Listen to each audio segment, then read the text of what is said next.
panibagong araw, panibagong kalokohan na naman ang ating gagawin. Ito si Bornok, nagkukutkot na naman.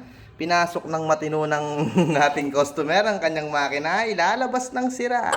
Nakikita nyo na naman, si Bornok, todo kiskis dyan. Alright! Gandang galawan, Bornok. Gusto ko yan. Yan pong kinalabasan ng Golden Decreaser, mga igan, mga soy, mga kaproud kong kabalin.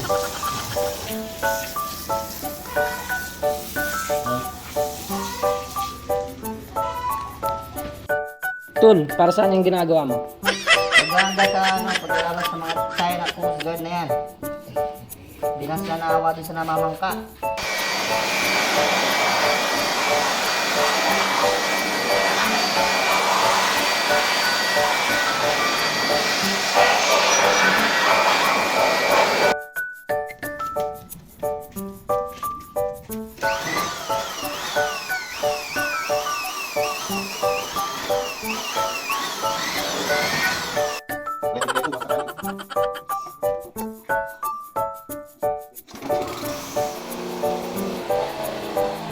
Another sanitized customer. Double I can share.